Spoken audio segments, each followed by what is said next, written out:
Je pense qu'on est à peu près tous là. Est-ce que c'est OK? Ouais, c'est OK, super. Puisque nous sommes tous réunis ce soir, déjà, je vous souhaite la bienvenue. Bienvenue à tous et à toutes au Musée départemental Arles-Antiques. Merci pour votre présence aujourd'hui au musée.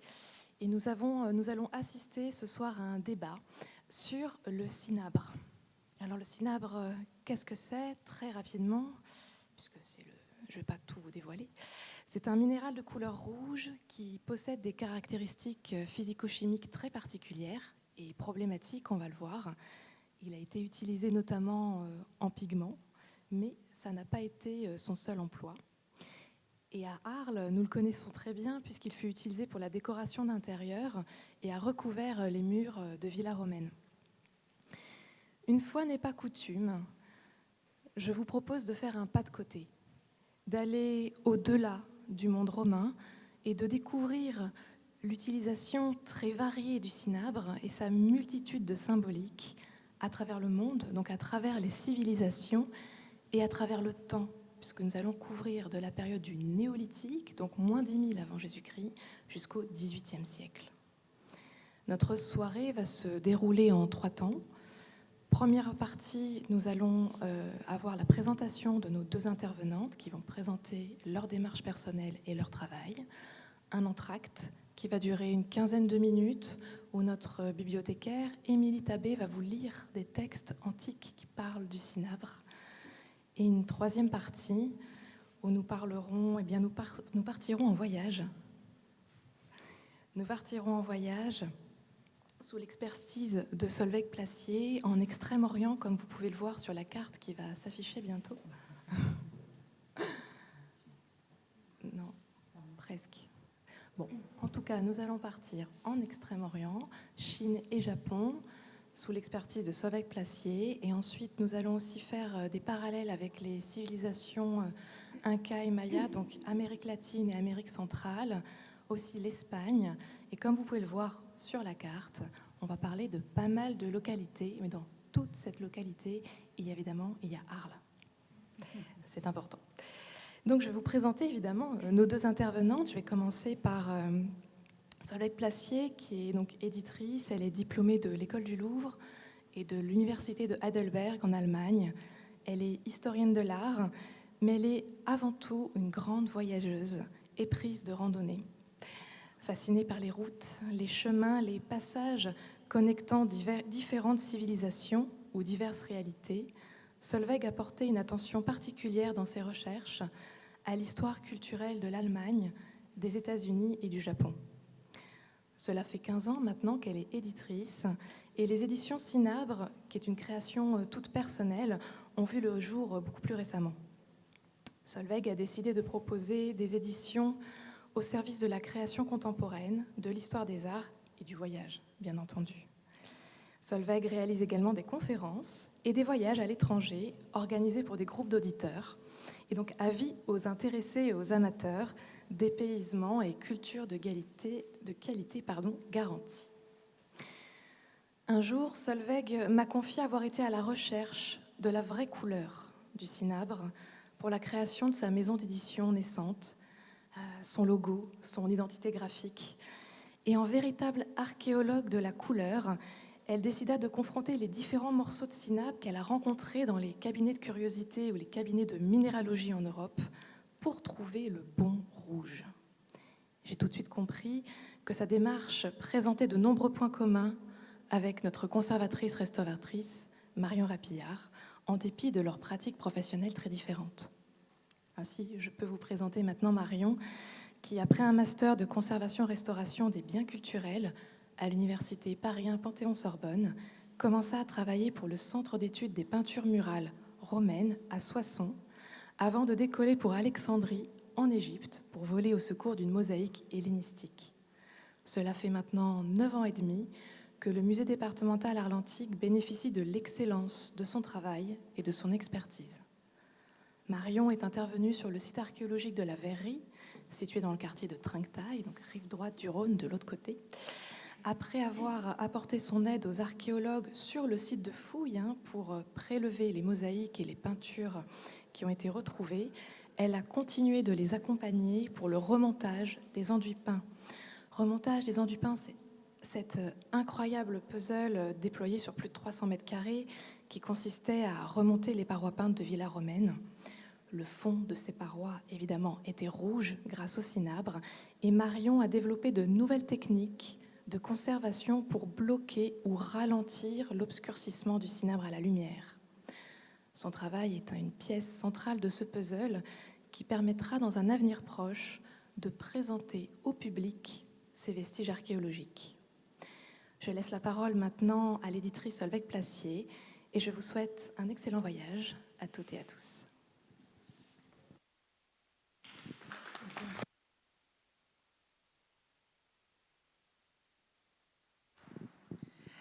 C'est vrai qu'on peut largement applaudir à Aliénor. Merci Aliénor pour cette belle présentation. Merci infiniment. Merci au musée départemental Arlantique de nous accueillir ce soir. Merci Marion d'avoir bien voulu participer, organiser, collaborer, réfléchir à cette intervention. Et merci à vous, mesdames et messieurs, d'être aussi nombreux ce soir.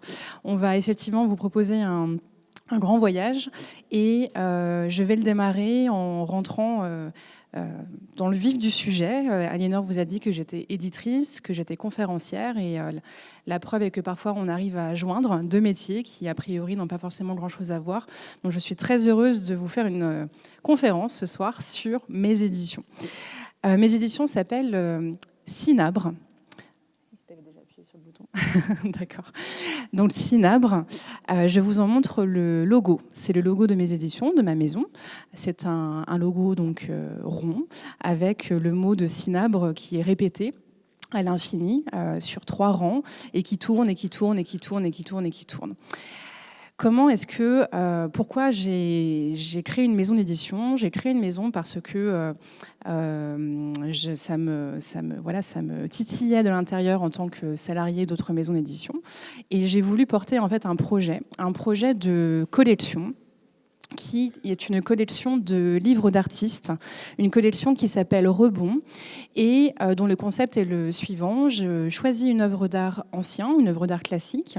Ensuite, j'invite un écrivain et un plasticien, ou alors une écrivaine et une plasticienne, à créer 2 œuvres inédites que je rassemble dans un objet, dans un livre-objet. Donc là, je vous montre des photos du premier livre, sachant que les livres, en vrai, vous les avez à votre gauche sur la table et vous aurez tout le loisir de les manipuler à l'envie. Donc, pour exemple, ce premier titre s'appelle L'île des morts. Et L'île des morts, c'est le titre du tableau qu'il y a à la gauche de la diapositive. C'est un tableau de la fin du 19e siècle qui a été réalisé par un peintre symboliste, Arnold Böcklin, qui nous montre une image de l'arrivée dans l'au-delà. Et à partir de ce tableau, un dessinateur, Olivier Mauriette, a proposé une nouvelle vision de cette image picturale en déconstruisant le tableau d'origine et en recomposant des visions très calmes, très sereines.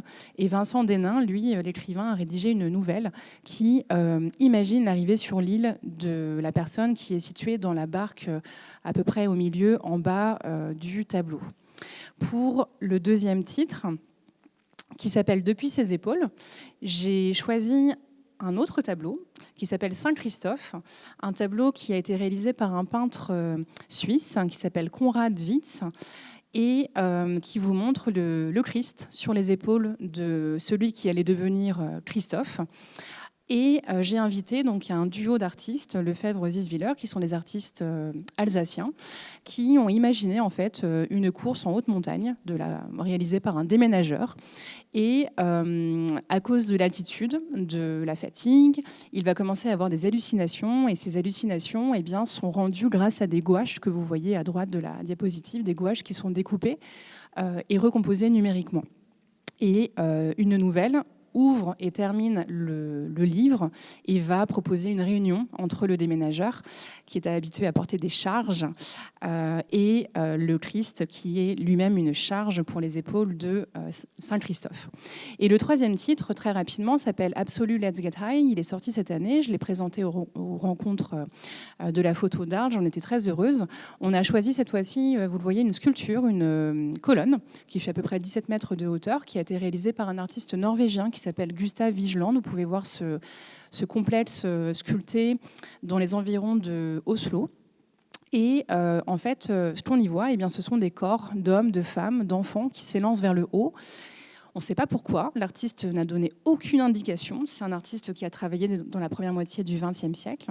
Et Paul Arden, qui est un historien de l'art, un critique d'art, y a vu la notion d'absolu et propose un inventaire de nos rêves, de nos absolus physiques, politiques, intellectuels, poétiques et tant d'autres aspects. Et Christophe Beauregard, lui, il est photographe et il a proposé un pendant d'absolu beaucoup plus petit, beaucoup plus relatif, nos quêtes, nos tentatives dans la vie de tous les jours de trouver cet absolu, de nous élever vers le haut, et cette notion d'élévation en hauteur, on va en reparler dans la deuxième partie de notre intervention.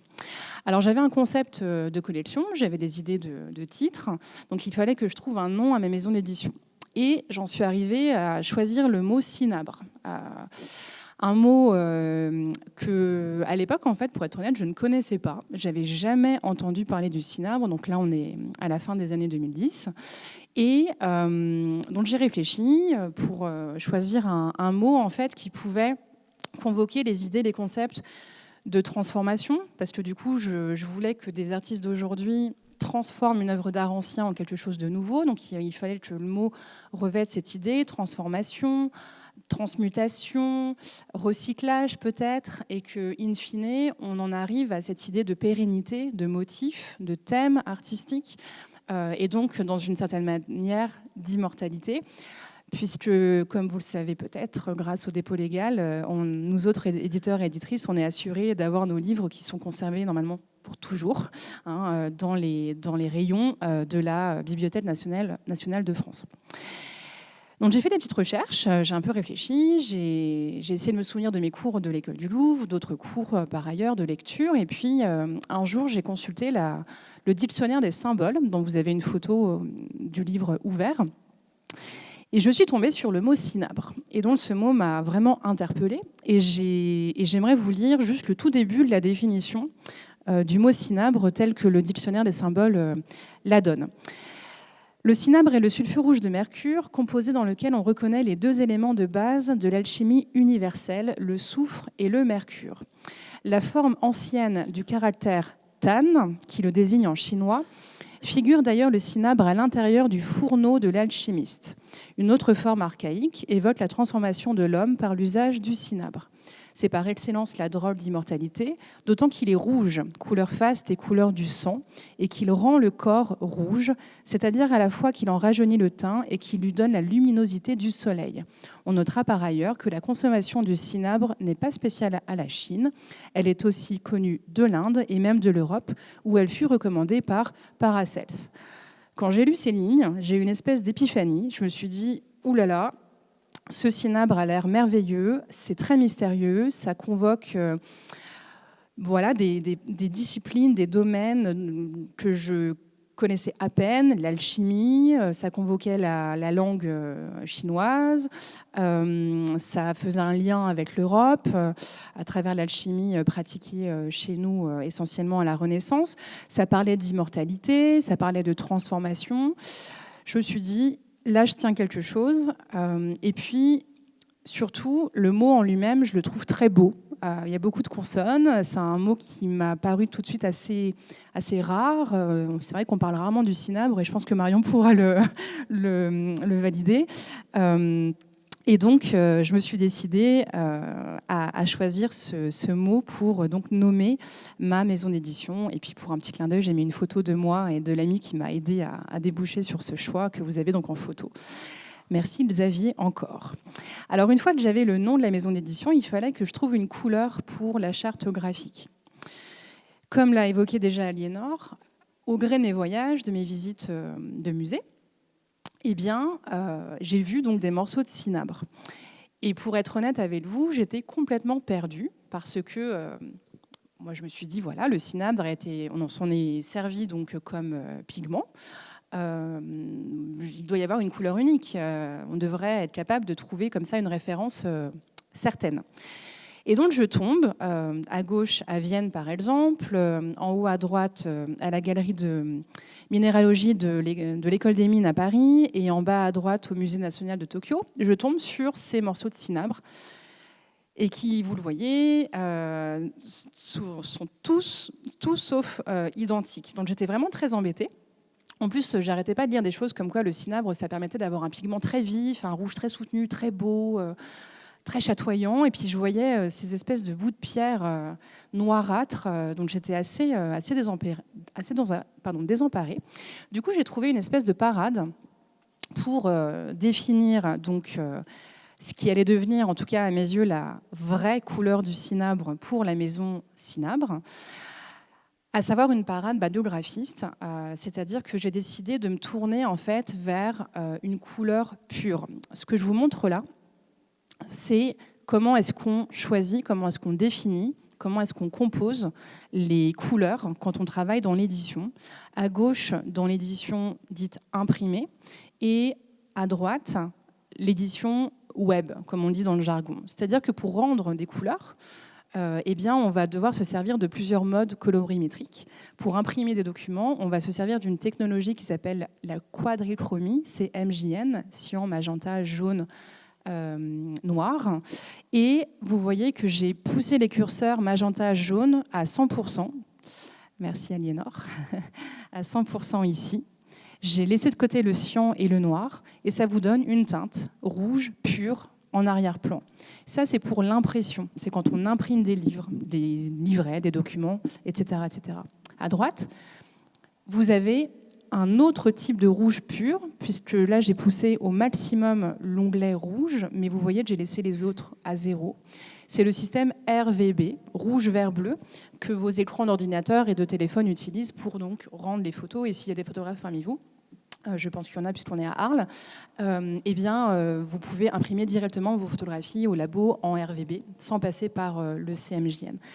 Ce qu'il faut retenir là-dedans, c'est que quand on est éditeur, il ne suffit pas d'avoir choisi une couleur. Après, pour l'appliquer, pour la rendre, il y a une autre quête qui s'ouvre, une autre quête de la vraie couleur qu'on aura choisie au préalable. Donc vous voyez, c'est une espèce de cycle quasiment infini. Et à droite, je vous montre ça très rapidement. En haut à droite, on se sert de ce qu'on appelle des pantonniers pour pouvoir comparer une couleur voulue et un rendu d'impression. Et là, en bas à droite, c'est une photo que j'adore faire puisque c'est une image prise en imprimerie, puisqu'on passe notre vie en imprimerie chez l'imprimeur à tout comparer pour pouvoir valider les couleurs qui sont imprimées. Donc voilà comment j'en suis arrivée à choisir le mot de cinabre, à choisir ce rouge donc, que vous voyez à nouveau sur le logo, et comment j'ai rencontré donc, Marion grâce à Aliénor.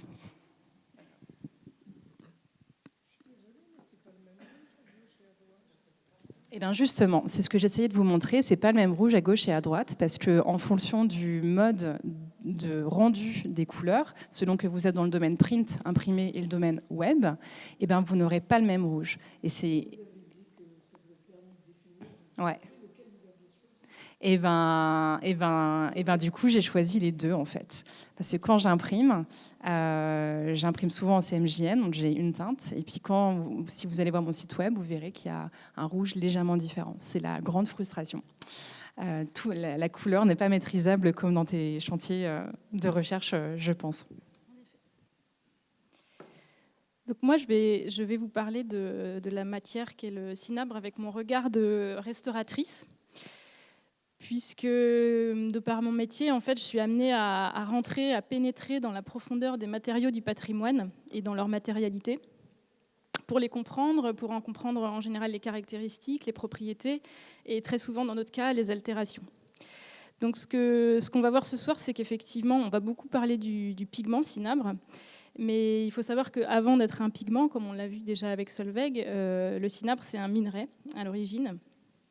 Et pour faire écho justement à ta recherche de la vraie couleur du minerai, on peut voir grâce à ces quelques images de différents minerais issus de gisements différents que la couleur n'est pas identique pour chaque gisement, pour chaque provenance. La couleur du cinabre va pouvoir avoir différentes teintes aussi en fonction de la manière dont il va être mis en œuvre, utilisé, broyé notamment. Ça peut vraiment jouer sur la couleur finale obtenue et puis aussi sur la façon dont il va être mis en œuvre et sur quel type de support. Mais ce qui est sûr, c'est qu'effectivement, on est en présence d'un rouge très vif et qui a été reconnu depuis très longtemps et depuis même des millénaires, et on va le voir rapidement, qui a été reconnu vraiment pour sa vivacité et recherché pour cette spécificité, cette singularité de cette couleur. Donc effectivement, les premiers usages remontent à peu près 10 000 ans en tant que matière qu'on transforme en pigment. Et pour aller plus loin sur cette échelle du temps, en fait, je m'étais rapprochée de minéralogistes pour essayer, moi, de saisir à quel moment, à l'échelle de l'histoire de notre planète, se forme ce type de matériaux. Et ça m'a fascinée parce que les réponses des spécialistes ont été diverses, mais on m'a parlé de 4 milliards d'années pour certains gisements, de 25 millions d'années pour d'autres, et certains un peu plus récents. Mais du coup, ça a vraiment impulsé chez moi une forme de fascination pour cette matière. Et fascinée aussi par le fait qu'elle ait pu être appréciée et recherchée depuis fort longtemps, cette matière rouge, et dans de nombreux endroits du monde et dans de nombreuses civilisations, comme on va pouvoir le voir ce soir. Donc moi, ma rencontre avec le cinabre, elle se produit ici, au musée départemental, dans le cadre de mon métier de restauratrice au sein du laboratoire de restauration. En raison des fouilles archéologiques qui ont été menées entre 2014 et 2017 sur le site archéologique de la Verrerie, que certains d'entre vous connaissent peut-être déjà, donc qui se trouve à Trinquetail, comme le disait Aliénor, et des fouilles qui ont été menées sous la responsabilité de Marie-Pierre Roté entre, donc, je l'ai dit, je crois, 2014 et 2017. Et donc, ces mises au jour, ces découvertes exceptionnelles ont permis effectivement de mettre à jour des peintures, des fresques, entre autres, et ce qui en fait aussi le caractère exceptionnel de cette maison du 1er siècle avant Jésus-Christ. Donc on avait plusieurs configurations de découvertes pour ces peintures, comme vous voyez sur l'image en bas à gauche. Des peintures encore en place sur les murs, encore en élévation, dans leur pièce initiale. Mais une autre configuration de découverte de ces peintures, c'est à l'état fragmentaire, dans tous les remblais qui ont été déblayés progressivement et précautionneusement par nos équipes d'archéologues, qui se sont appliqués à prélever un à un tous ces fragments que vous pouvez voir effectivement sur les opérations, sur l'image en haut à droite. Donc tous ces fragments en fait, ont été déposés et prélevés dans des caisses. Donc vous avez une image en bas à droite de la diapo. Et à l'issue de la fouille, les archéologues ont dénombré à peu près 800 caisses de fragments de peinture, ce qui vous laisse imaginer le nombre de fragments que ça représente et le potentiel de remontage et de reconstruction de ces décors.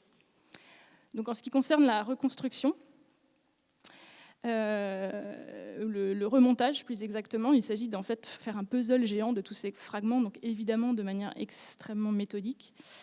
Et dans le cas de cette étude, ce puzzle a permis de révéler un décor exceptionnel avec des personnages en pied. Donc, la fameuse harpiste qui a donné son nom à la maison, cette figure centrale là qui a été identifiée comme une harpiste puisqu'elle porte sur son épaule un instrument de musique, a priori qui pourrait être une harpe.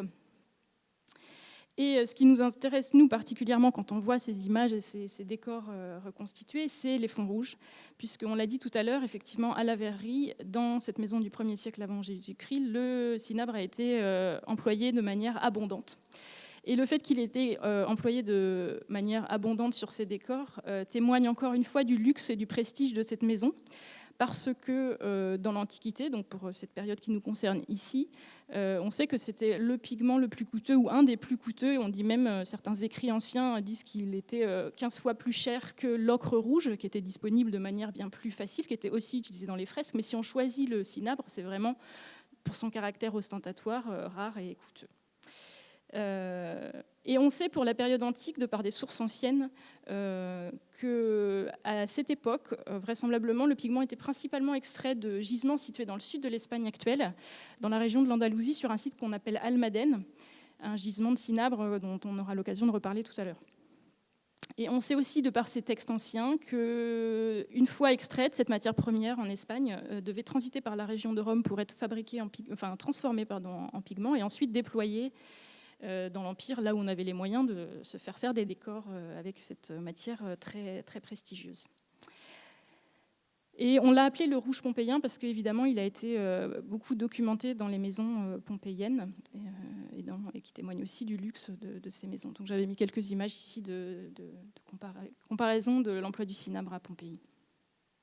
Mais pour nous, en tant que conservateurs-restaurateurs, ce pigment nous pose une vraie problématique majeure de conservation-restauration, puisqu'il est connu pour être instable à la lumière. Donc on dit qu'il est photosensible, et cette photosensibilité se traduit par son noircissement lorsqu'il est exposé à la lumière. Donc là, vous avez des exemples assez marquants, notamment à gauche, d'une altération très avancée. Et en fait, c'était quelque chose qu'on savait déjà dans l'Antiquité. Vitruve, dont on reparlera aussi tout à l'heure grâce à Émilie, dans son traité d'architecture qu'il écrit au 1er siècle avant Jésus-Christ, témoignait déjà de l'altération de cette couleur, et il préconisait d'utiliser ce pigment uniquement dans des intérieurs relativement obscurs ou peu exposés ou pas exposés au rayonnement direct de la lumière. Donc, il faut imaginer que c'est le cas de la fameuse maison de la harpiste. On est vraiment dans des pièces obscures avec peu voire pas de fenêtres, et la lumière arrive indirectement de la cour à portique qui se trouve au centre de la maison, comme dans le modèle italique des maisons romaines. Donc c'est pour ces raisons que nous, on découvre les peintures sur le site de la Verrerie encore rouges. Mais nous, en tant que restaurateurs, évidemment, on a un défi à relever pour essayer de stabiliser cette altération. Et en fait, les réactions physico-chimiques qui ont lieu au sein des matériaux sont extrêmement complexes. Il y a eu beaucoup d'études scientifiques, pour le coup, sur la question, mais c'est tellement complexe ce qui se passe que ce n'est pas parfaitement compris. Ceci dit, on s'est quand même saisi de ces connaissances scientifiques pour nous, au laboratoire de restauration, faire tout pour conserver cette couleur initiale et éviter de la voir se transformer. Puisque les solutions qu'on va trouver, évidemment, conditionnent la possibilité de présenter ces peintures au public. Donc moi, dans ma recherche sur ce noircissement du cinabre, je me suis dit que j'allais aller chercher ailleurs où on trouve ce noircissement pour mieux comprendre et enrichir mes connaissances. Et en fait, là, j'ai ouvert une porte que je n'avais pas soupçonnée être aussi élargie sur le monde, puisque finalement, je me suis d'abord intéressée à cette altération, mais ensuite au cinabre, et c'est plutôt ça qu'on va développer ce soir, en fait. Et donc, en fait, j'ai été très surprise en allant chercher le cinabre de constater que son emploi dans ses premiers témoignages employés comme pigment remonte à la période néolithique et sont systématiquement associés à des contextes funéraires et à des activités cérémonielles et rituelles. Alors moi, ça m'a fascinée. Donc quelques exemples rapidement. Premier exemple documenté en tout cas sur l'image de gauche, ce sont des surmodelages. C'est apparemment une pratique, si ce n'est courante, en tout cas connue au Proche-Orient sur ces périodes anciennes du néolithique. Et donc on venait surmodeler le crâne du défunt avec un emplâtre. Et là, dans ce cas, le cinabre a été employé dans ce surmodelage. Ensuite, sur la photo de droite, on est toujours dans les temps anciens, donc du néolithique. On se trouve en Turquie. Des images comme ça avec du cinabre sur des crânes déposés sur un défunt. Il y en a énormément, et on ne va pas toutes vous les montrer, évidemment, parce que c'est un petit peu macabre, mais en tout cas, il faut avoir connaissance vraiment de cette intention d'utiliser le cinabre dans un contexte funéraire, dans le cadre d'inhumation, plutôt que de choisir l'ocre, qui a aussi été utilisé, mais dans certains cas, on a vraiment préféré l'usage du cinabre, et qui en fait j'imagine, toute cette symbolique liée à cette matière rare et cette couleur très, très vive. Et voilà, pour finir, un autre exemple, pour finir sur cette petite partie introductive, un autre exemple. Voilà. Donc en fait, le cinabre, et on le verra tout à l'heure, il a pu, dans les contextes funéraires, être saupoudré sur les corps, sur les crânes principalement, déposé en tant qu'offrande, et on reverra tout ça. Mais pas dans les tombes de n'importe qui, puisqu'en fait, on constatera que c'est vraiment toujours réservé à une élite de la société, ce type d'usage. Merci Marion. Merci Solveig pour vos présentations et vos démarches personnelles. C'est la fin de notre première partie. Et donc maintenant, je vous propose un entracte littéraire où ma collègue Émilie Tabé va vous lire des textes antiques de Vitruve et de Pline sur le cinabre. Cet entracte peut vous permettre, pour les curieux, déjà de commencer à feuilleter et à regarder les ouvrages proposés par Solveig Placier, que vous pourrez évidemment continuer de regarder et pour parachever votre liste de cadeaux de Noël, si vous souhaitez, à la fin de ce débat. Donc je vous souhaite une bonne écoute.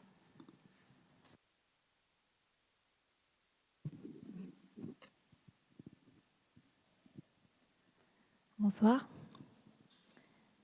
Je vais commencer par vous lire un extrait du texte de Vitruve de l'architecture, livre 7.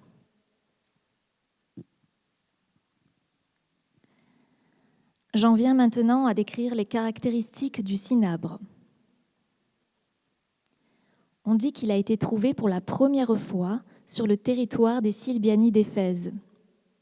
Sa nature et ses caractéristiques sont tout à fait curieuses.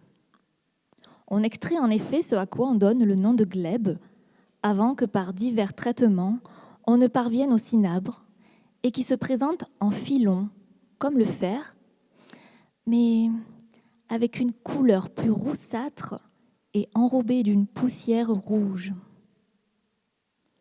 Quand on l'extrait, ce minerai laisse échapper sous les coups des pics quantité de larmes d'argent qui sont aussitôt recueillies par les mineurs. Je vais revenir maintenant à la préparation du cinabre. Les glèbes en question, une fois séchées, sont broyées avec des pilons de fer et lorsqu'on a éliminé les impuretés par des lavages et des cuissons répétées, on finit par faire apparaître la couleur. Puisqu'avec l'élimination de l'argent, les qualités naturelles que le cinabre avait en lui en sont sorties, on a finalement un produit fragile et de faible résistance. C'est pourquoi, lorsqu'il a été étendu sur les revêtements couverts des pièces closes, il garde sa couleur sans s'altérer.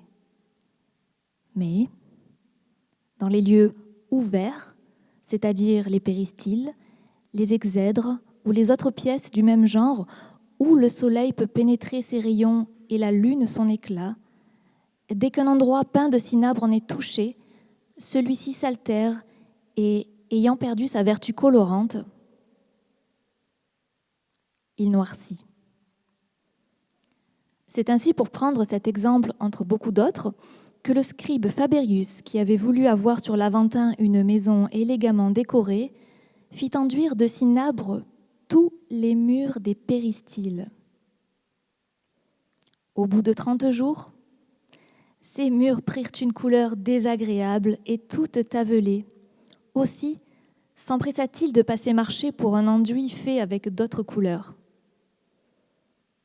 Mais si l'on est plus avisé et que l'on désire que le revêtement peint de cinabre conserve sa couleur, quand le mur aura été peint et qu'il sera sec, on y étendra avec un pinceau de la cire punique fondue au feu et additionnée avec un peu d'huile. Puis après avoir placé des braises dans un vase de fer, en chauffant cette cire en même temps que le mur, on la forcera à suer. On s'appliquera à obtenir une répartition parfaitement uniforme, puis on fera un lustrage à la chandelle et avec des chiffons de lin propre. C'est ainsi que l'on traite les statues nues en marbre. Ainsi, le film protecteur de cire s'interpose et interdit à l'éclat de la lune, comme aux rayons du soleil, de lécher les peintures et d'en enlever la couleur. Les ateliers qui étaient autrefois aux mines d'Éphèse ont été maintenant transférés à Rome du fait que des filons de ce genre ont été découverts plus tard dans les régions de l'Espagne. De ces mines, les glèbes sont transportés à Rome où des publicains contrôlent leur transformation.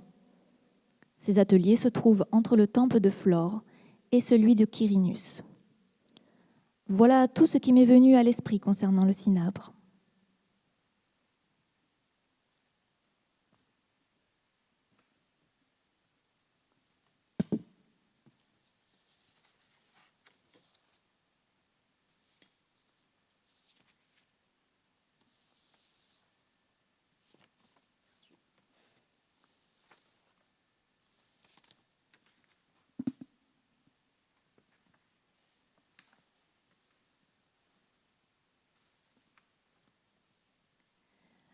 Le deuxième texte a été écrit un siècle plus tard par Pline l'Ancien.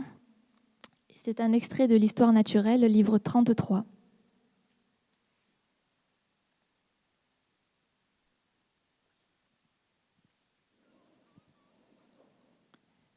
C'est dans les mines d'argent qu'on trouve le minium qui jouit actuellement d'un grand prestige parmi les matières colorantes. Jadis, chez les Romains, il avait non seulement le prestige le plus grand, mais même un caractère sacré. Virius énumère les auteurs attestant de manière indiscutable qu'il était d'usage, les jours de fête, d'enduire de minium le visage de la statue même de Jupiter, tout comme le corps des triomphateurs. Pour ce motif religieux, on ajoute encore aujourd'hui du minium au parfum du dîner triomphal, tandis que l'un des premiers devoirs des censeurs est de mettre en adjudication la peinture au minium de la statue de Jupiter. Je m'interroge pour ma part sur la raison de cet usage. Pourtant, c'est un fait que même de nos jours, le minium est recherché par les populations de l'Éthiopie, dont les chefs s'en teignent tout le corps, et que c'est la couleur qu'on donne là-bas aux statues des dieux. C'est pourquoi nous exposerons tout ce qui concerne cette matière avec une attention particulière. Théophraste rapporte que 90 ans avant l'Archontat de Praxibule à Athènes, le minium fut découvert par l'Athénien Callias, qui au début espérait obtenir de l'or en soumettant à la cuisson le sable rouge des mines d'argent. Il ajoute que ce fut là l'origine du minium, mais que, dans son temps déjà, on a trouvé en Espagne, quoique dur et granuleux, et en colchide, sur un rocher inaccessible d'où on le faisait tomber à coups de projectiles. C'est là un faux minium, alors que le meilleur se trouve au-dessus d'Éphèse, sur le territoire des Sylbiens, où le sable a la couleur écarlate du kermès. On broie ce sable, puis on rince la poudre obtenue, et on rince une deuxième fois le dépôt qui se forme. Il y a une différence de savoir-faire en ce que les uns produisent du minium dès le premier lavage, tandis que chez d'autres, il n'est pas assez concentré et ne devient excellent qu'au lavage suivant. Je ne m'étonne pas du prestige qu'a eu cette couleur. Dès l'époque de la guerre de Troie, la rubrique était en honneur au témoignage d'Homère qui vante la beauté des navires qui en sont peints, alors que par ailleurs, il ne parle que rarement de couleurs et de peinture. Les Grecs appellent l'ocre rouge miltos et le minium cinabre. L'emploi de ce mot indien a provoqué une confusion. En effet, les Indiens appellent ainsi la sanie d'un serpent écrasé sous le poids d'éléphants mourants, mélangé au sang de l'un et de l'autre animal. Il n'y a pas de couleur qui, dans la peinture, rende le sang de façon plus appropriée. Cet autre cinabre est de la plus grande utilité dans les antidotes et les médicaments, mais par Hercule, du fait qu'il appelle cinabre, les médecins emploient notre minium et nous montrerons sous peu que c'est un poison.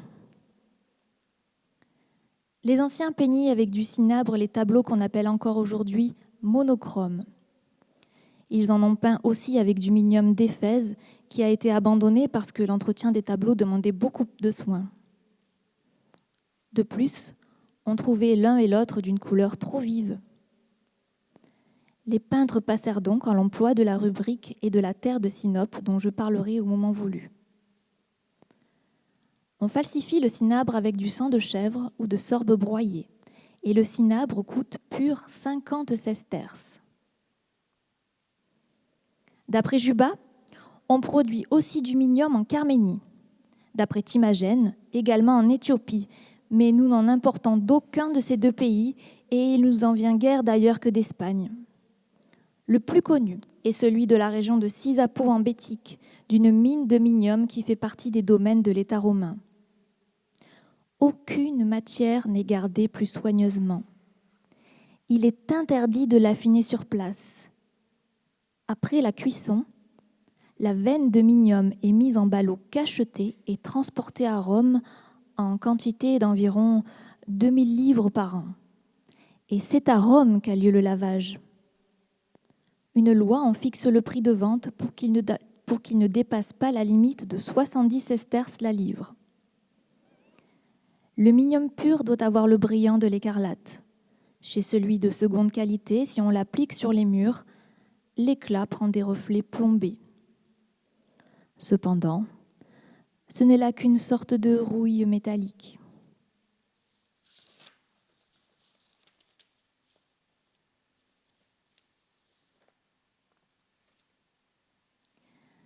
Dans les mines de Sisapon, les veines de minium sont un minerai sableux sans argent. On fait fondre ce minerai comme l'or. On l'essaye avec de l'or chauffé à blanc. S'il est falsifié, il noircit. S'il est pur, il garde sa couleur. J'apprends qu'on le dénature aussi avec de la chaux et que la fraude se découvre de la même manière au moyen d'une plaque de fer chauffée à blanc si on n'a pas d'or. Appliqué en peinture, il craint la lumière du soleil et de la lune. Pour y remédier, on fait sécher le mur et on y applique à la brosse et à chaud de la cire punique fondue avec de l'huile. Puis on en approche des charbons de noix de Galles et on réchauffe la cire jusqu'à ce que des gouttes y perlent. Ensuite, on la lisse avec des bougies, puis avec des chiffons propres, comme on procède pour faire briller le marbre. Ceux qui polissent le minium dans les ateliers s'attachent sur le visage des vessies qu'ils laissent flotter pour ne pas absorber en respirant cette poussière malfaisante, tout en voyant à travers leur masque. Le minium est employé aussi dans l'écriture des livres. Il fait ressortir les lettres sur un mur ou sur une plaque de marbre et même sur les tombeaux.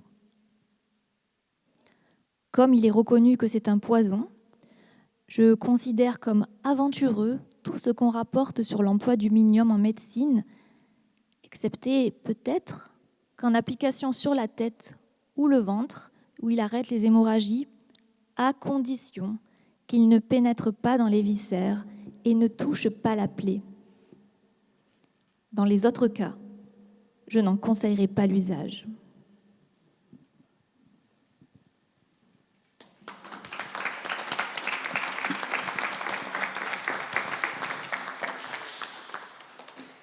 Merci beaucoup, Émilie, pour ces belles lectures. Notre entracte s'achève et nous allons maintenant passer à la troisième partie de notre débat, intitulé « Le cinabre, usage symbolique et artistique ».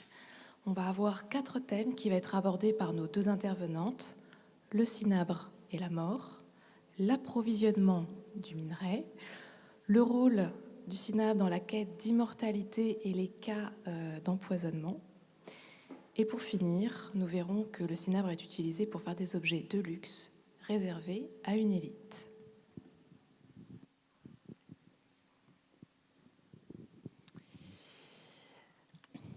Alors, pour démarrer cette deuxième partie, donc on va commencer par vous parler de l'utilisation du cinabre dans des contextes funéraires. Et on va commencer ce voyage en Chine. Donc là, je vous emmène tout de suite et sans transition très très loin. Vous êtes devant une photographie de la tombe d'une femme, Fu Hao. Alors je précise que je ne suis pas sinologue, donc je ne vais pas essayer de prononcer correctement les noms chinois. Je fais des efforts, mais je sais que ce n'est pas encore parfait. Donc Fu Hao était une femme, une reine, une chef militaire, une grande prêtresse. C'était la 3e épouse, c'était l'une des 3 épouses officielles d'un empereur qui s'appelait Wu Ding. 2e épouse en ce qui concerne son rang. Elle a fini par être 2e épouse après avoir été l'une des 64 concubines de l'empereur. Et elle a mené bataille elle-même, directement. Donc on est dans la Chine des Shang. On est à la fin du 2e millénaire avant notre ère. Fu Hao est censé être décédé vers 1200 avant notre ère. Et donc, les Shang, à cette époque, c'est un tout petit territoire dans le nord-est de la Chine actuelle. Et ça tombe, donc, situé dans la ville actuelle de Hanyang. C'est au sud-ouest légèrement de Pékin, à quelques centaines de kilomètres. Et qu'est-ce qu'on a trouvé dans cette tombe ? Eh bien, on a trouvé donc une fosse rectangulaire et vous voyez qu'il y a un grand matériel archéologique.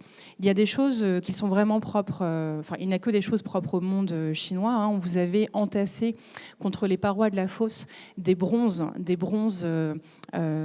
utilisés de façon rituelle, donc essentiellement des vases, des contenants pour toutes les libations, entre autres, qui sont réalisées donc, à l'occasion d'obsèques, de funérailles, mais pas que.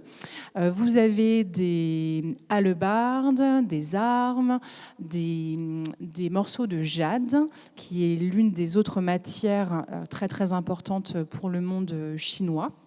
On a des corisses. Et puis au centre, vous percevez une espèce de grande tache rouge qui correspond donc à des traces de cinabre. Le cinabre, il est pulvérisé. Il est saupoudré, donc on le retrouve en contexte funéraire en Chine. Je vous montre cet exemple parce que c'est l'un des grands exemples de l'archéologie de cette époque des Shang. Et on se demande évidemment pourquoi. À quoi pouvait servir le cinabre dans ces cas-là? Est-ce que c'était pour purifier, sacraliser, pour voire au mieux conserver les restes, les corps? Là, on est vraiment dans le domaine de la croyance. C'est pas du tout prouvé, c'est même l'inverse, que le cinabre a tendance à, enfin, ne contre pas du tout la déliquescence des chairs et des os. Et pourtant, donc, on trouve dans cette tombe la présence de cinabre. En fait, avec ce premier exemple, on va comprendre que le cinabre, il est dans le monde de la Chine ancienne, relié de très près à cette volonté en fait de conserver les corps dans l'au-delà, ou en tout cas dans une vie après la mort des corps. Et ce cinabre, pour ces périodes très hautes dans l'histoire de la Chine, on le trouve aussi sur des objets, notamment des petites plaquettes d'os, d'omoplates de bœuf, ou bien sur des carapaces de tortues. Et Fu Rao elle-même, en tant que grande prêtresse, s'adonnait à ce que l'on appelle la scapulomancie, qui est l'art d'interpréter donc des inscriptions gravées dans ces os et dans ces carapaces de tortues pour donc prédire l'avenir. Et en fait, ces inscriptions pouvaient être rehaussées de cinabre, comme vous en montrera un exemple bien lointain dans le temps et dans la géographie, Marion, à la fin de cet exposé. Cette tombe, je l'associe à une autre qui est peut-être bien plus connue de vous. Il s'agit de la sépulture de celui que l'on appelle le premier empereur de Chine. Ce monsieur, il s'appelle Qin Shi Huang et il a vécu entre 259 et 210 avant notre ère, donc 1000 ans après Fu Rao. Et cet empereur, donc, il est issu d'une dynastie qu'il a nommée les Qin et qui a pour la première fois unifié tout un ensemble de royaumes donc, qui parsemaient tout l'est de la Chine actuelle en un premier empire.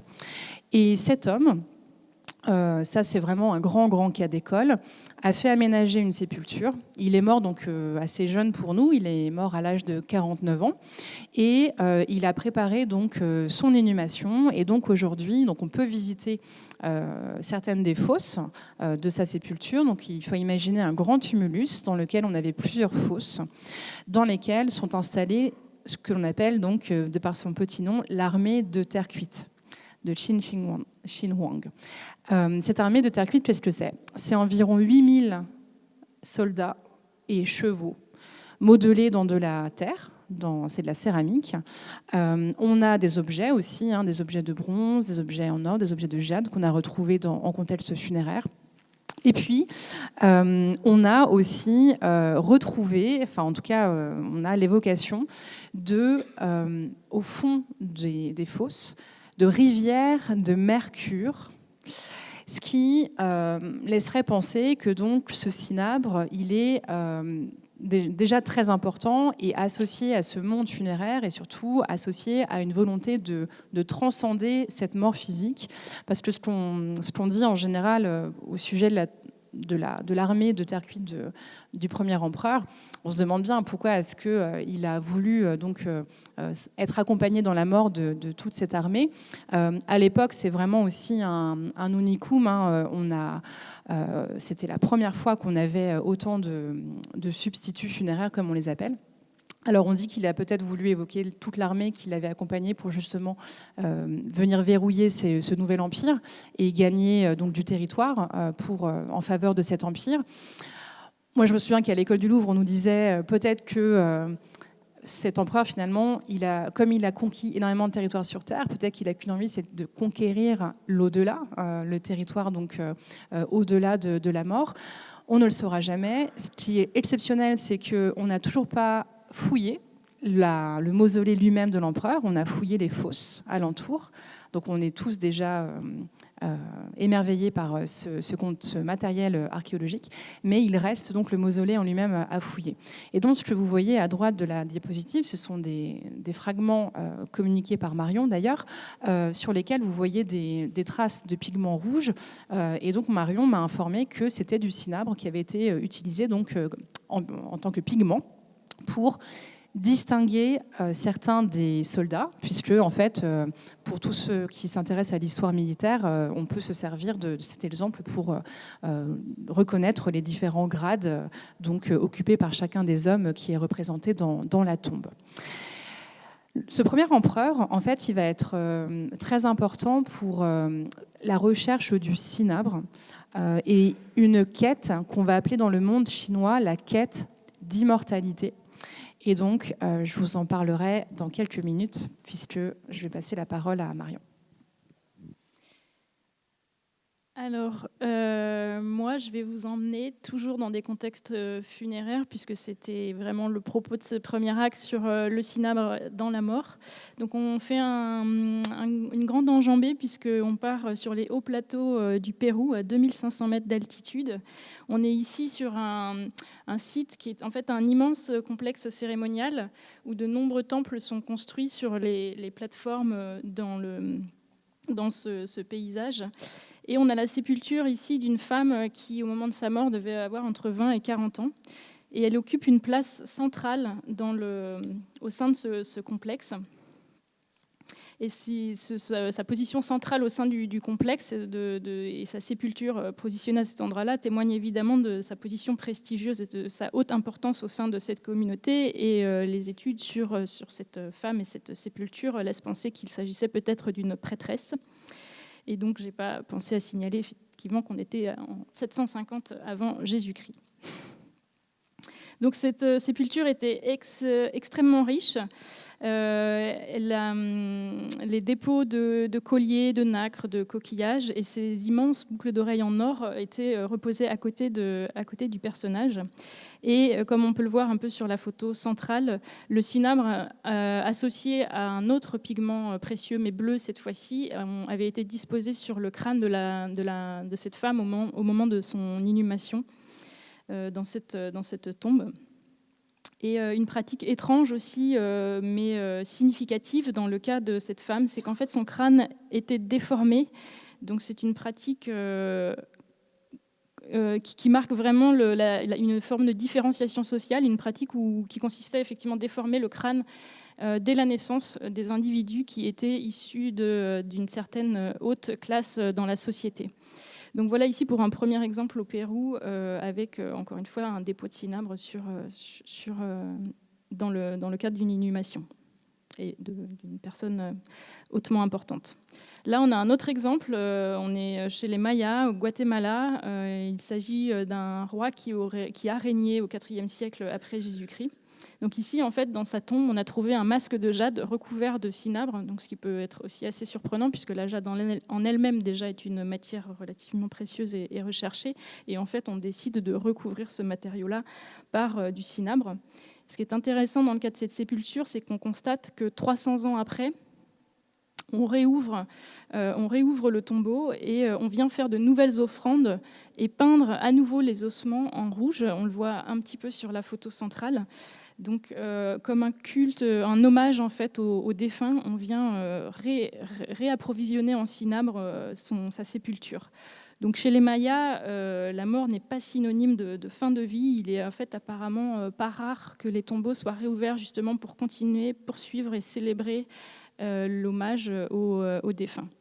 Donc voilà un bel exemple de cinabre dans une tombe. Et là, un autre exemple, on est toujours chez les Mayas, mais quelques siècles plus tard, on est au 7e siècle après Jésus-Christ. Donc ça, c'est vraiment assez époustouflant. On est en présence d'une femme qui a à peu près 50 ou 60 ans au moment de sa mort. Elle a été identifiée comme l'épouse du roi Pacal Ier, qui est inhumé dans le tombeau juste à côté du sien.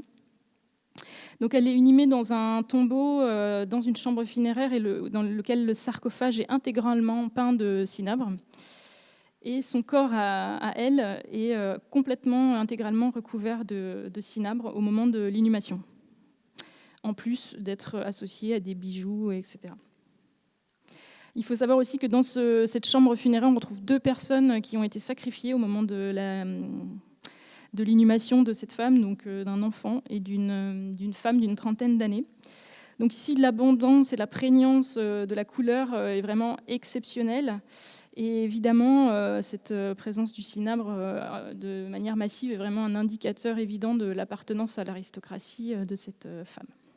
Donc, tous ces exemples témoignent de la force symbolique de cette couleur. Donc évidemment, le lien entre la couleur rouge et la couleur du sang, donc de la couleur de la vie peut-être, est assez tentant, même si évidemment ces coutumes, ces croyances sont pour nous évidemment difficilement accessibles.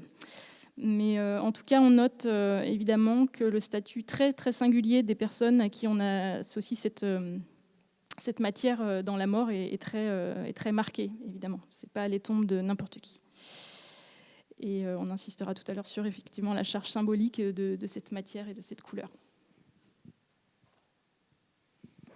Alors, Marion dit qu'il n'y a pas de rupture entre la vie, la mort, la vie. Dans le monde de l'Amérique du Sud, c'est vrai qu'en Chine, c'est pareil. Pour revenir à Fu Hao, par exemple, donc la prêtresse, chef militaire, reine, épouse d'empereur, son empereur défunt, son veuf, Wu Ding, lui a organisé des mariages posthumes, en fait, à plusieurs reprises, à 3 reprises en l'occurrence, à quelques années d'intervalle. L'empereur lui-même a présidé donc à un mariage, en fait, de Fu Hao avec des empereurs eux-mêmes déjà morts, pour que Fu Hao ne soit pas seul dans l'au-delà. Alors, cette utilisation du cinabre partout dans le monde pose la question de l'approvisionnement. Et en Chine, dans le monde de l'Extrême-Orient, c'est vrai que cette question de l'approvisionnement, elle va s'articuler autour et grâce à des croyances, à vraiment de véritables croyances, des légendes, des mythes, que notre ami, donc le premier empereur de Chine, Qin Shi Huang, a lui-même en fait soutenu, puisque notre premier empereur, dans un premier temps, avait entendu parler, non loin de sa capitale, de la capitale de son empire. Donc la capitale de son empire, c'est l'actuelle ville de Xi'an, en plein centre de la Chine, qu'on connaît en général parce que c'est le point de départ des fameuses routes de la soie. Et en fait, dans cette capitale, le premier empereur avait son palais, et à une quarantaine de kilomètres d'ici, il y avait apparemment une montagne au sommet de laquelle vivaient des immortels. Je vous reparlerai un petit peu plus loin de ces immortels en détail. Et les immortels, comme leur nom l'indique, ne meurent plus. Et donc, notre premier empereur était très intéressé par ces immortels et surtout voulait percer leurs secrets. Donc, il a tout fait pour inviter les immortels à descendre de leur montagne et de venir au palais pour pouvoir former les médecins, les alchimistes du premier empereur de Chine. Mais c'était peine perdue. Ils n'ont jamais voulu descendre de leur montagne. Du coup, le premier empereur, il a fait entreprendre des travaux. Il a fait tracer une route, donc rectiligne, qui allait directement au pied de la montagne. Il a fait installer des marches pour monter tout en haut de la montagne, pour dire aux immortels, allez, vous n'avez plus aucune excuse, vous devez descendre maintenant pour me servir. Ils ont toujours refusé. Donc le premier empereur, qu'est-ce qu'il a fait ? Il a décidé, ni plus ni moins, de détruire la montagne, après l'avoir peinte en rouge, ce qui est assez étonnant aussi. Alors, j'ai pas réussi à trouver au moyen de quel pigment, mais c'était en tout cas une couleur rouge qui était associée à l'idée des travailleurs, des forçats. Donc, il a fait raser la montagne, faisant au passage apparemment 70 000 morts et 70 000 ouvriers. Et il s'est tourné donc vers une autre entreprise, celle qui concerne vraiment l'approvisionnement en cinabre. Et si je vous montre ce bateau, c'est parce qu'en fait, le premier empereur a missionné l'un de ses magiciens de cour, qui s'appelle Xu Fu. Et Xu Fu est parti avec donc un bateau et nous disent certaines sources 500 jeunes hommes et 500 jeunes femmes, et ils sont partis tous ensemble vers le nord-est, vers une île du nord-est, puisque qu'est-ce que disaient les croyances de l'époque, les légendes de l'époque, qu'est-ce que faisaient circuler les livres de l'époque comme idée, c'était que le cinabre se trouvait sur une île au nord-est, et en fait le cinabre était déjà associés à cette idée d'immortalité. Et donc, il fallait aller chercher ces immortels pour percer leur secret, le secret de l'élixir d'immortalité. Donc, Xu Fu est parti sur un bateau. Et là, je vous montre la version donc c'est vraiment de l'histoire chinoise. Et je vous montre pourtant une illustration japonaise de l'épisode, puisque vous avez un triptyque. C'est une estampe de l'époque d'Edo. On est au 19e siècle, au milieu du 19e siècle. Et vous voyez donc ce grand bateau avec Xu Fu qui est ici, qui regarde donc droit devant lui, avec toute la foule des jeunes hommes et des jeunes femmes au fond du bateau. Et ce que je trouve très rigolo, c'est que là, on a une montagne conique qui pourrait peut-être être le mont Fuji, parce que certaines sources disent que des immortels vivaient donc à proximité du mont Fuji, dans une grande symbiose entre les croyances chinoises et les croyances japonaises. Ce Xu Fu, il n'est jamais rentré à la cour du premier empereur. Alors, est-ce que l'histoire est vraie?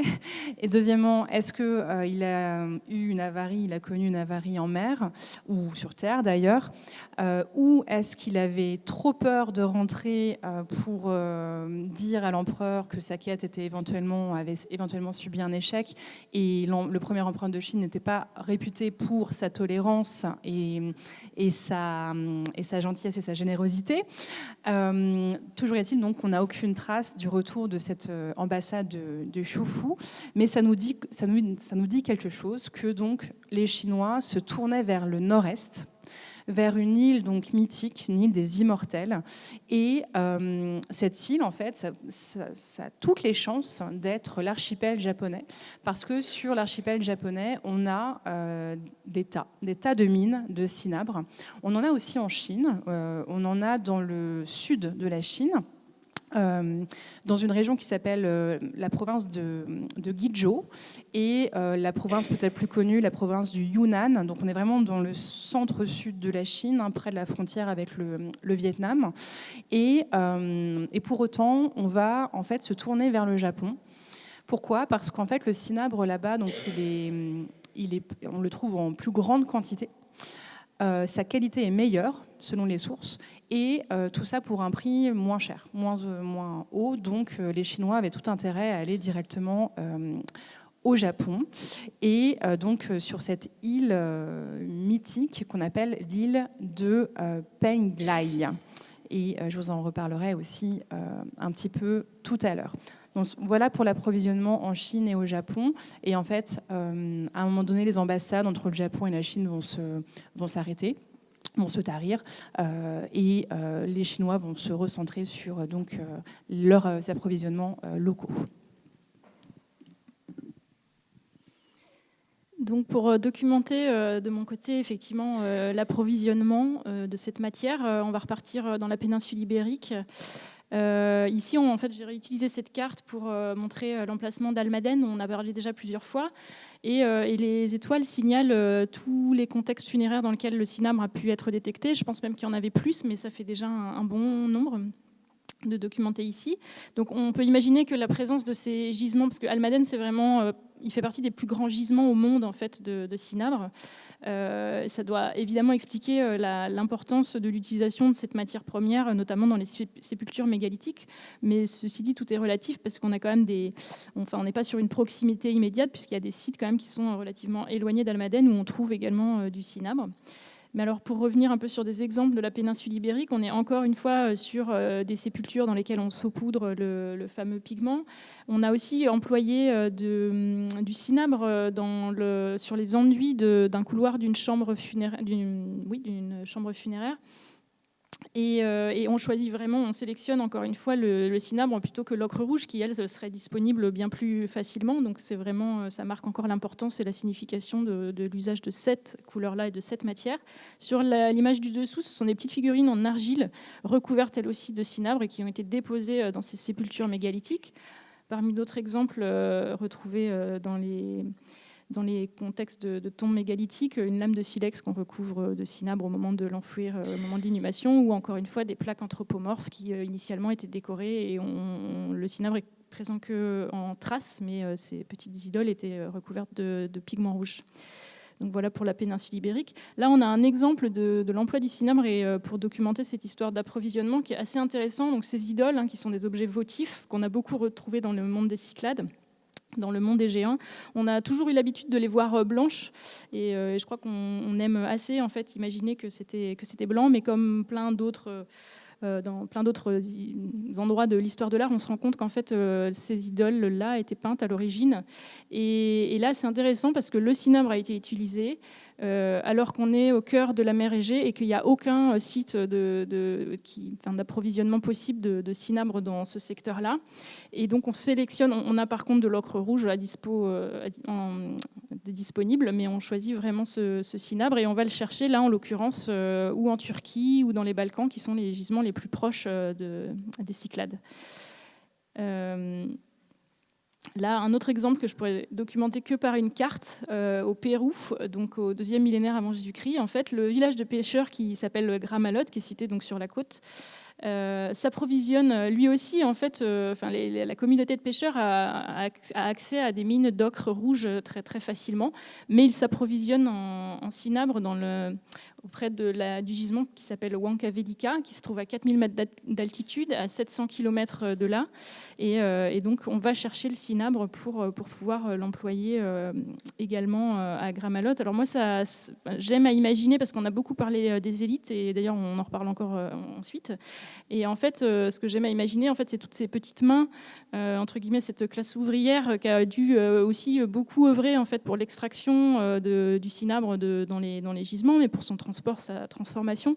Et donc là, on imagine que sur des distances pareilles, l'organisation des voies commerciales, etc., impliquait effectivement aussi le petit peuple. Donc là, on fait un bond dans le temps, on est au XVIe siècle. On est au large de la Croatie. C'est une épave qui a été découverte et qui est vraiment très, très intéressante, puisqu'on a retrouvé dans ces cales une quantité de matières premières incroyables, du verre, des métaux, des lingots, des textiles encore en état. Et en fait, c'est un bateau qui transitait entre Constantinople et la ville de Venise. Et là, ici, on a dans les cales retrouvé du cinabre. Et là, il y a une petite allusion à faire, parce qu'on n'est pas ici en présence c'est pour ça qu'on parle de lingots de cinabre en l'occurrence. On n'est pas en présence du cinabre brut issu d'un gisement et extrait de la nature, mais on est en présence de vermillon.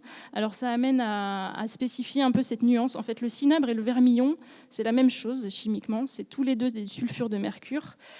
La particularité du cinabre, c'est que c'est celui dont on parle depuis le début, c'est celui qu'on extrait d'un gisement, qui est une matière naturelle, et qu'on travaille et qu'on broie pour obtenir un pigment. Et par contre, le vermillon, c'est la version obtenue par synthèse, qu'on a obtenue artificiellement en mettant du mercure et du sulfure ensemble, et par tout un procédé qui a été mis au point, a priori, entre le 8e et le 11e siècle. Mais apparemment, en Chine, peut-être que le procédé était déjà connu. Donc voilà, c'est la même matière, mais elle est obtenue différemment. Et ici, dans le cas de cette épave du XVIe siècle, on est en présence de vermillon.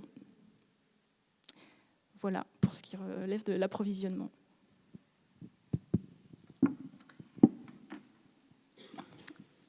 Le cinabre, donc j'ai prononcé déjà ce mot très très important, très ambitieux, très absolu justement, d'immortalité, dont je l'avais lu moi-même dans le dictionnaire des symboles. Et c'est vrai qu'en continuant ma quête des usages, des utilisations de ce cinabre, d'un point de vue très concret, très pratique, eh bien, il a fallu que je me plonge dans cet univers absolument mystérieux, tentaculaire, assez obscur.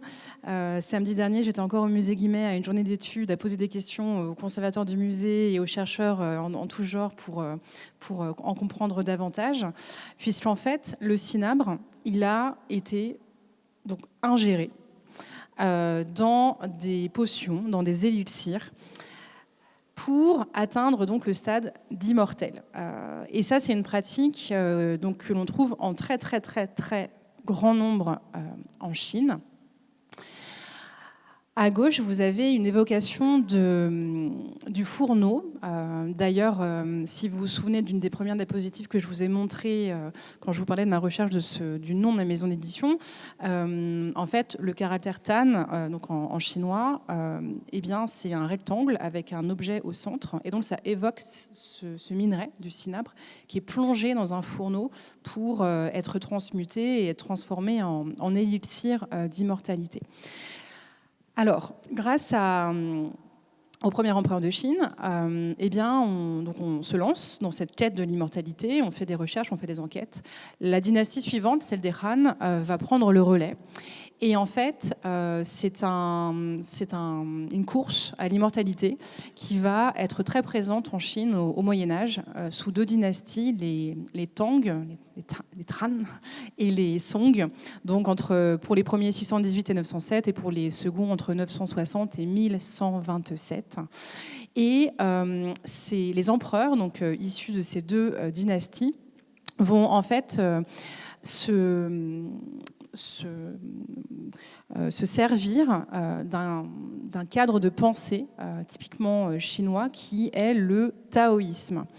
Le taoïsme, c'est donc l'un des trois grands courants de pensée chinoise, le confucianisme, le taoïsme et puis le bouddhisme, qui n'est pas donc indigène à la Chine, qui est un courant importé, adopté. Mais ça va vraiment avec les trois piliers de la pensée chinoise. Le taoïsme, en 5 mots, qu'est-ce que c'est ? Le taoïsme, c'est un courant de pensée qui s'est transformé au cours de son histoire en religion, qui s'est transformé au cours de son histoire en fait beaucoup de choses. C'est un mouvement qui est né, qui s'est formalisé au 5e siècle avant notre ère. Vous avez sûrement entendu parler de Lao Tse. Lao Tse, dont l'existence n'est avérée par aucun historien, donc a priori c'est une invention pure et dure de ce personnage.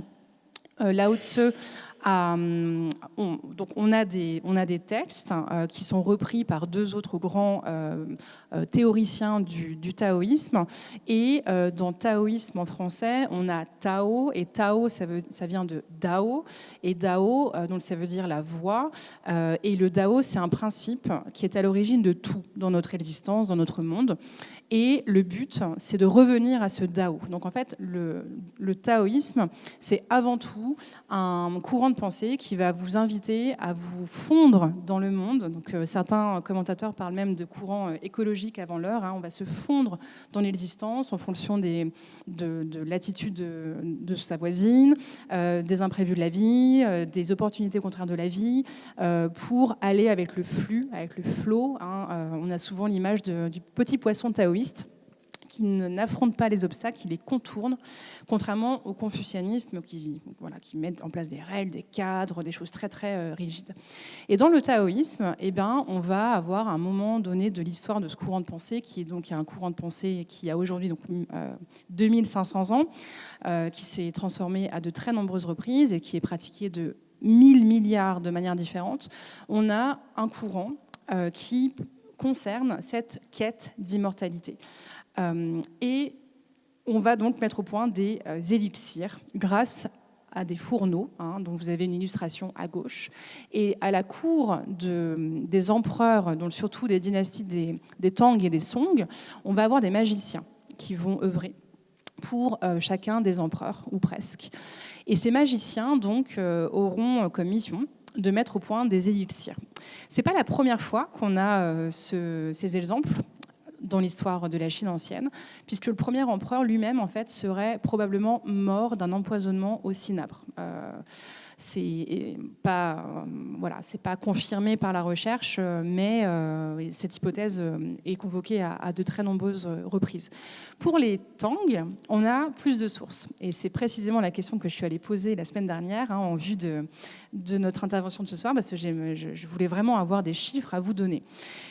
Donc, sous les Tang, on a eu une vingtaine d'empereurs, et parmi cette vingtaine d'empereurs, dont vous avez par exemple 2 exemples à droite, sous forme de portrait, il y en a au moins 6 qui sont morts d'empoisonnement au cinabre dans leur quête d'immortalité. Donc c'était une recherche absolue, idéaliste, qui s'est soldée concrètement par des morts, par des décès. Ce qui nous fait sourire ou rire, enfin, en tout cas qui nous interpelle beaucoup. Comment est-ce qu'on a pu continuer à faire ces potions, ces élixirs, sachant qu'on savait très bien que c'était mortifère.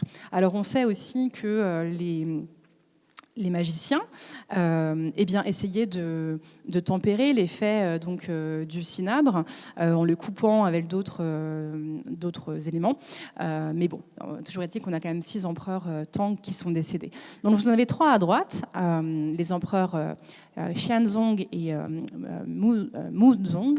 Et puis au milieu, encore une interprétation par un artiste japonais de l'empereur, cette fois-ci Xuanzong, et de sa favorite, en train donc de jouer de la musique, puisque tous ces empereurs sont des empereurs Tang, et la dynastie Tang est une grande dynastie pour l'histoire de la Chine et pour les arts de la Chine.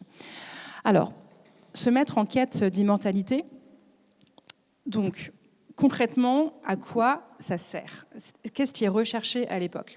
Ce qui est recherché, c'est d'arriver sur cette fameuse île, l'île de Penglai, dont vous avez une évocation à gauche de la diapositive sous forme de peinture. C'est une peinture qui date du début du XVIIIe siècle, une peinture monochrome avec quelques rayons de rouge, et qui vous montre cet environnement de montagne dans la brume. Et vous voyez tout en bas à droite de la peinture, on a quelques personnages ici qui se dirigent vers ce palais, qui est un palais merveilleux en fait, qui est le palais des immortels. Donc il faut imaginer que sur cette île fabuleuse, donc qui serait probablement le Japon, vous avez tout un ensemble d'immortels qui vivent et qui s'adonnent à tout un tas d'activités. Au centre, vous avez le jardin du pavillon d'or. On est à Kyoto, on est au Japon, on est au XIVe siècle. Alors, pour le premier pavillon, puisque, comme vous le savez peut-être, le pavillon d'or a brûlé. Il a été livré en 1397 et il a été incendié par un moine du temple au milieu du XXe siècle. Il a été reconstruit sur le modèle de l'original et ça a été livré en 1955. Et en fait, dans le jardin et sur l'étang qu'il y a devant le pavillon, comme c'est le cas dans beaucoup de jardins japonais, on a l'évocation de cette île des immortels. On a aménagé une petite île, donc c'est l'une des îles qui est ici, là, au deuxième plan. Et cette île des immortels donc, est un motif d'aménagement de jardin. Et en haut à droite, vous avez une immortelle, puisque en Chine, si vous vous intéressez à l'art chinois, vous allez tout le temps tomber sur un canon qui s'appelle les 8 immortels. Les 8 immortels, c'est vraiment un thème très très classique qu'on retrouve sur un tas d'objets. Et là, vous en avez une, puisqu'il y a des immortelles femmes aussi, l'immortelle He Xiangu, et qui est sur le dos d'une grue en train de voler, puisque une fois que vous avez fait tous vos exercices pour atteindre ce statut d'immortel, des exercices donc de l'ingestion de potions, des exercices respiratoires, des exercices physiques, des jeûnes parfois, il y a beaucoup de méthodes qui existent, eh bien, vous vous envolez sur le dos d'une grue et vous partez donc vers l'île des immortels. Et ce thème donc, de l'immortalité, c'est vraiment un thème qui est très très répandu en Chine, mais c'est aussi un thème qui a été récupéré par les Japonais, les artistes japonais, puisqu'ici vous êtes à nouveau à Kyoto, en bas à droite de la diapositive. Vous êtes dans ce qu'on appelle un hojo. Le hojo, ce sont les quartiers en fait privés d'un abbé, d'un supérieur de temple, d'un supérieur de monastère. C'est le temple du Nanzen, le Nanzenji à Kyoto. Et en fait, sur ces magnifiques fonds dorés, l'or a aussi été ingéré, il n'y avait pas que le cinabre, il y avait d'autres matières d'ailleurs. On a donc un décor à la gloire des immortels et tout au fond à droite, on retrouve un immortel qui s'envole sur le dos d'une grue. Et donc ça passe vraiment dans le vocabulaire artistique, littéraire des Japonais qui se calquent sur les croyances chinoises. Et donc, concrètement, un immortel, qu'est-ce que ça fait sur son île ? comment ça s'occupe? Eh ben, un immortel, ça va avoir déjà des pouvoirs surnaturels, des dons, dons d'ubiquité, dons de se transformer en animal, dons d'apparaître, de se dissimuler, de réapparaître. Et ils vont pouvoir faire des cabrioles, ils vont pouvoir voler, ils vont avoir aussi un effet sur les vents, sur les nuages. Et en Chine, donc ils sont considérés vraiment comme une partie prenante du canon des dieux, des divinités chinois. Et donc, à ce titre, ils vont pouvoir aussi être invoqués. Et c'est là où le taoïsme va se transformer en religion. Donc, vous voyez, le cinabre, moi, je l'appréhende par une lorgnette extrêmement grande, extrêmement vaste, puisque ça nous emmène vers cette quête d'immortalité. Et le cas des empoisonnements qui concernent d'autres partie du monde. Alors, moi, je vais vous faire repartir en Espagne, au 3e millénaire avant Jésus-Christ. On a un assez beau cas d'empoisonnement de presque toute une communauté, enfin, en tout cas, ce dont témoignent les études aujourd'hui. Donc en fait on est à Valencina, à proximité de Séville, dans un immense centre religieux et politique avec un véritable sanctuaire puisqu'on y trouve un très très grand nombre de tombes mégalithiques. Et il y a deux sépultures qui vont nous intéresser spécifiquement, c'est puisqu'on y a retrouvé beaucoup de cinabres en quantité, donc d'abord une sépulture collective où on retrouve le corps de 25 femmes, et ensuite cette sépulture que vous avez ici en image, qui est une sépulture pour le coup individuelle d'une femme qu'on a finalement appelée la Dame d'Ivoire. Donc cette femme, elle avait vraisemblablement entre 17 et 25 ans quand elle meurt, et elle a été entourée, dans le cadre de son inhumation, d'objets de prestige, avec vraiment des matières précieuses qui témoignent d'une importation très très longue distance des matériaux. Donc évidemment, il y a le cinabre, mais aussi de l'ambre, une lame de silex ouvragée, un artefact en ivoire assez exceptionnel, des lames au niveau de silex, et puis cette immense défense d'éléphant provenant d'Afrique. Ce qui est intéressant dans le cas de cette sépulture, c'est que pendant 2 siècles, en fait, il y a plein d'autres sépultures, plus d'une centaine, qui sont venues se greffer autour de cette sépulture centrale. Et aussi, les archéologues ont déterminé que pendant 2 à 3 générations, on a continué à faire des offrandes dans la tombe de cette femme, donc dite la Dame d'Ivoire, ce qui témoigne d'une intense activité rituelle et vraisemblablement d'une transmission de mémoire orale. Donc évidemment, c'est une personne qui semble être très respectée, voire vénérée au sein de sa communauté. En somme, l'étude des chercheurs démontre qu'en fait, on n'a jamais connu aucun individu, ni un homme, ni une femme, qui puisse avoir, dans cette période-là et cette région-là du monde, à cette époque de l'âge du cuivre, un prestige aussi haut. Donc on est vraiment sur une sépulture exceptionnelle. Et pour venir à la contamination au mercure, en fait, des études d'ossements en fait, prélevés dans beaucoup de ces sépultures mégalithiques ont permis de montrer que toute la communauté en fait, était empoisonnée au mercure, et spécialement cette femme et quelques autres effectivement, qui ont été, elles, inhumées dans des sépultures collectives. Et très clairement et sans aucun doute, cet empoisonnement résulte d'une inhalation, alors intentionnelle ou non, c'est difficile à savoir, mais lors du chauffage du cinabre. Parce que pour certains individus, en fait, les taux de mercure présents dans les ossements sont 100 fois, voire 1000 fois supérieurs à ce qu'on pourrait s'attendre à trouver dans un corps sain. Donc il y a vraiment là, dans ce cas de figure, une communauté qui s'empoisonne avec du cinabre, avec vraisemblablement un groupe d'initiés, parce que certains sont plus concernés que d'autres par cet empoisonnement. Et donc on est bien dans le cadre d'une exposition au mercure et donc à l'usage de ce cinabre qui devient dangereux avant la mort, donc sous forme d'ingestion ou d'inhalation. Donc dans le cadre de pratiques rituelles, voire peut-être même mystiques, les chercheurs s'interrogent sur le fait qu'effectivement on ait pu rechercher quasiment des états de transe liés aux effets immédiats de l'inhalation du mercure.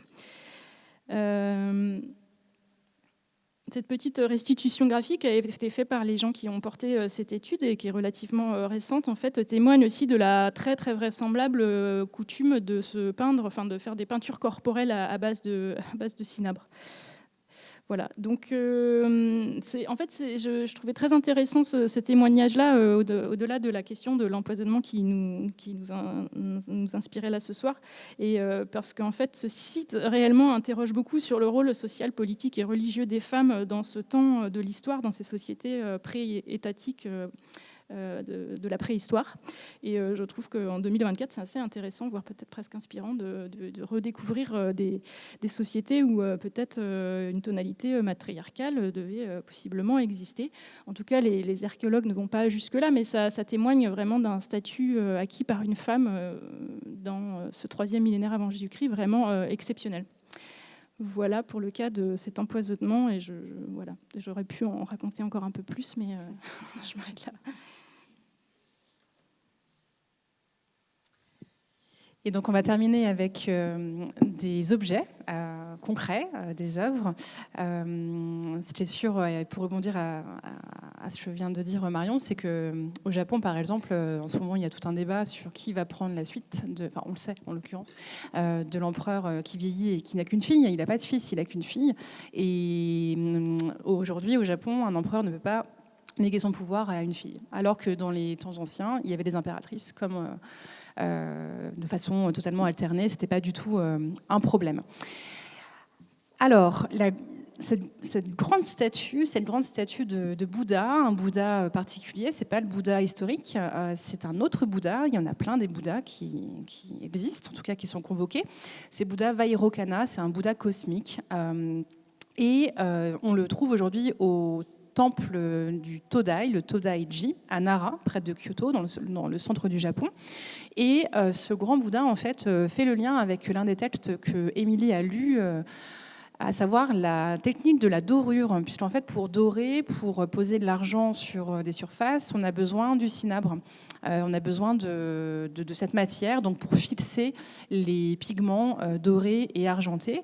Et donc, ce grand Bouddha qui a été livré il y a très longtemps, c'est un Bouddha qui date pour son premier état de 752. On est au Todaiji, c'est le premier grand temple bouddhiste du Japon. C'est un temple d'État qui visait à conserver la santé de tous les sujets de l'Empire. Et malheureusement, l'œuvre originale, on n'en conserve qu'un fragment de soubassement. Donc l'œuvre que vous avez sous les yeux, c'est la version du XVIIe siècle. Il a été refait au XVIIe siècle. Il mesure 15 mètres de hauteur. Il est vraiment imposant. Et aujourd'hui, donc, il n'est pas doré. La version première l'a été, et donc on peut imaginer le travail de ces doreurs donc des morts qui sont forcément survenus sur ce chantier, le chantier d'architecture lui-même qui avait drainé énormément d'accidents. Ce Bouddha, donc, il exprime la surpuissance d'un système politique, à savoir l'Empire japonais au 8e siècle, et puis aussi la surpuissance d'une religion qui est adoptée, à savoir le bouddhisme. Donc là, on est vraiment dans le double cadre, ou plutôt dans le cadre d'une double élite qui vient illustrer ces utilisations de cinabre. Et puis d'un point de vue peut-être un peu plus chatoyant, plus immédiat, plus séduisant, on voit très très souvent dans les musées, dans les galeries, aux ventes aux enchères, en voyage, donc ces objets qui sont laqués, ces objets qui ont une âme de bois, une structure en bois, une surface qui a été travaillée de façon à conserver des aspérités, un aspect rugueux, de façon à pouvoir coucher, peindre, parfois jusqu'à une quarantaine de couches, donc de cette laque. La laque qui est un matériau donc liquide qui transpire des arbres à laque en Chine et au Japon, dont on se sert depuis la préhistoire pour durcir des objets du quotidien et dont on se sert depuis l'Antiquité chinoise, surtout pour des objets vraiment d'élite, en le colorant de rouge. Et donc, on a des objets qui convoquent, qui utilisent ce fameux pigment du cinabre. Alors, qu'est-ce que vous avez là sous les yeux ? Vous avez à gauche une boîte qui vous montre un décor de vignes, de papillons et de melons. Et tous ces motifs renvoient à un imaginaire taoïste, et en tout cas à beaucoup de motifs encore en faveur aujourd'hui en Chine, à savoir l'association du melon et de la vigne. C'est un augure de longévité, de longue vie. Le papillon, ça va être aussi un symbole de l'immortalité, parce que le papillon, il sort de sa chrysalide. Donc, quelque part, il ressuscite, il se transforme, il se transmute. Et tous ces symboles, en plus de la couleur rouge qui est en Chine et donc au Japon la couleur du bonheur, la couleur du succès. Les jeunes mariés en Chine, ils posent devant le photographe et ils sont tous habillés de rouge, souvent sur un fond rouge. C'est vraiment une couleur faste. Au centre, un support, une petite table en fait, sur laquelle on pouvait poser un tambour kako. Et puis à droite, peut-être l'objet le plus impressionnant, c'est une double gourde. Alors la double gourde en elle-même, c'est une forme que l'on favorise en Chine, puisque ça va symboliser l'association de la terre et du ciel. La terre, c'est l'empereur, et l'empereur est le représentant du ciel. La gourde en elle-même, c'est un motif qui est très favorisé dans le monde taoïste, puisqu'en fait, la gourde, c'est quelque chose de creux. Et dans le taoïsme, on va donc s'emparer des concepts de yin et de yang, et on va favoriser le yin, on va favoriser le principe féminin, on va favoriser le principe de matrice, dans laquelle tout à chacun, sur sa voie du taoïsme, doit cheminer. Donc, vous avez un décor de rinceaux de végétaux, et ici on distingue une grosse pivoine. La pivoine, c'est la reine des fleurs, c'est la fleur du printemps. Et puis surtout, vous voyez ces deux sinogrammes. Le premier, il nous dit, excusez-moi, c'est le caractère Da, et le deuxième, c'est le caractère Ji, qui signifie ensemble bonne fortune, tout simplement. Donc on peut penser à un cadeau, un cadeau d'anniversaire, par exemple. On va souhaiter un anniversaire et une longévité, une longue vie en même temps. Et donc, vous voyez toute la profondeur des objets et de la sculpture sur lac. Et lorsque l'objet est finalisé, c'est là qu'on va parler d'un lac. Pour la matière, c'est la lac, et pour l'objet, c'est le lac. Donc ça, ce sont vraiment des objets d'élite parce que ça nécessite vraiment des dizaines de couches. Il faut attendre que ça sèche. Il faut ensuite sculpter très finement. Ce sont des objets donc réservés à une certaine partie de la population seulement. Donc, pour finir, on va vous montrer encore quelques objets. Donc, on l'a vu dans le cadre funéraire, évidemment, le rapport entre cinabre et personnes et individus issus de la haute société. On le voit aussi dans les éléments décoratifs, que c'est effectivement restreint à un certain type d'individus. Donc là, on a encore un dernier exemple d'un masque funéraire, donc, où on associe le cinabre à l'or. Et là aussi, en fait, le cinabre vient recouvrir cette matière déjà précieuse. Donc, c'est quand même assez bluffant, en fait, qu'on décide d'utiliser le cinabre de cette façon-là. Sur le gobelet situé à droite, donc on est en présence d'une inscription sur le gobelet, mais sur le revers, en fait, qui témoigne de l'appartenance de ce gobelet à un roi, dont je ne m'aventurerai pas sur la prononciation du nom, et qui était effectivement initialement recouvert, lui aussi, cet objet de cinabre. À gauche, on a ce qu'on appelle les kéros, qui fonctionnaient toujours par paire et qui étaient une vaisselle à boire où on buvait, les Incas buvaient de la bière de maïs. Et c'était souvent, ou toujours, je ne sais pas exactement, mais en tout cas, c'était un objet commun dans le cadre de signature d'alliance entre deux dirigeants d'une province, enfin de deux provinces différentes. Et on remettait le gobelet à la personne avec qui on signait cette alliance. Et là, on est en présence de l'usage du pigment cinabre, aussi sous forme de lac, mais je ne saurais pas dire si, j'ai pas eu le temps de faire toutes les recherches pour savoir si c'est le type de lac comparable à celle qu'on trouve en Extrême-Orient, dont Solveig vient de parler. Et enfin, et pour finir, on n'en a pas parlé, mais le cinabre a aussi été utilisé sous forme d'encre.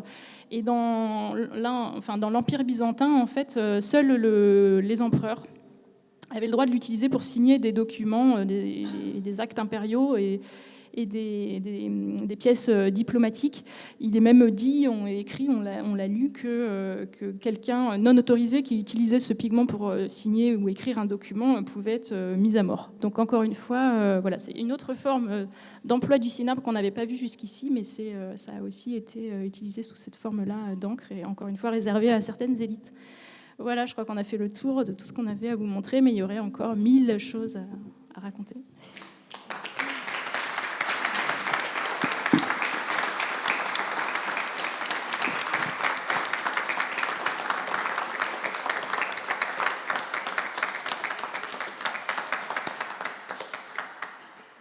merci beaucoup Marion, merci beaucoup Solveig pour cet exposé très, très transcendantal et très inspirant et qui ouvre encore des portes pour apprendre de nouvelles choses sur le cinabre. Je vous remercie à tous pour votre attention, pour votre écoute.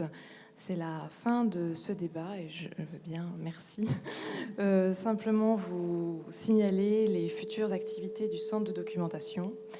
On fera une nouvelle conférence avec Claude Sintès le 24 janvier sur son futur ouvrage qui sera un ouvrage sur l'archéologie subaquatique en Libye et qui s'appellera Apollonia. Vous êtes les bienvenus, évidemment, c'est gratuit et à l'auditorium.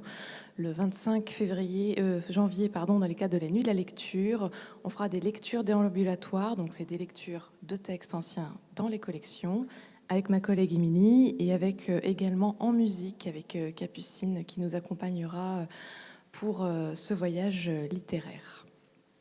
Je vous signale également que le 7 décembre, il y a un spectacle anti-rides qui se déroulera aussi dans les collections du musée qui préfigure nos 30 ans, puisqu'en 2025, nous allons avoir 30 ans, et qui est une date anniversaire pour nous. Et en fait, on a un petit peu anticipé l'anniversaire et dès le 7 décembre, on vous convie également à un spectacle théâtral. Il y a aussi des chants, les chants que vous avez pu entendre au tout début quand vous attendiez avant l'entrée de ce débat.